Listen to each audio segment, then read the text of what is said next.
ইউনূস সরকারের প্রশাসন যেভাবে ইনকিলাব মঞ্চের নেতাকর্মীদের বেধড়ক পিটালো, এতে একটা জিনিস স্পষ্ট যে জুলাই আগস্টের এই নেতাদের প্রতি বর্তমান প্রশাসনের প্রচণ্ড ক্ষোভ। তারা শুধু একটি সুযোগের অপেক্ষায় আছে। হ্যাঁ ভাই, এটাই বাস্তব। আপনি দেখেন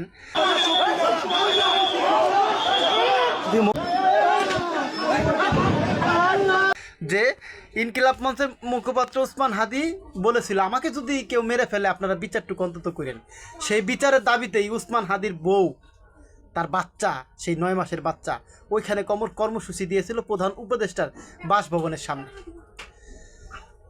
এই ইনকিলাব মঞ্চের এবং জুলাই আগস্টের নেতাদেরকে আজকে যেভাবে পিটাইলো, এটা একটা জিনিস স্পষ্ট যে প্রশাসন একটি সুযোগ খুঁজতেছে। জামাত ইসলাম বিবৃতি দিয়ে দিয়েছে যে পুলিশের দমন পীড়ন কোনোভাবেই গ্রহণযোগ্য নয়। তারা এর তীব্র নিন্দা এবং প্রতিবাদ জানিয়েছে, যথাযথ ব্যবস্থা নেওয়ার আহ্বান জানিয়েছে সরকারকে। তারা শুধু সুযোগ পায় তাহলে জুলাই আগস্টের কারো অস্তিত্ব রাখবে না। এই আপনার জুলাই আগস্টে যেই ঘটনা ঘটছে, এর চেয়ে ভয়াবহ ঘটনা এই প্রশাসন ঘটিয়ে দিতে পারে, এতটুকু বোঝা গেল আর কি। দেখেন, এরপরে যেই গভর্নমেন্ট আসবে সেই গভর্নমেন্ট অনুমতি দেওয়া দেরি আছে, পুলিশ অ্যাকশনে যাইতে কিন্তু দেরি নাই। প্রশাসন কখনোই ভালো হবে না, এটা আমার ব্যক্তিগত মতামত। তবে ইউনূস সরকার ক্ষমতায় আসার সাথে সাথে তার উচিত ছিল সংস্কার করা।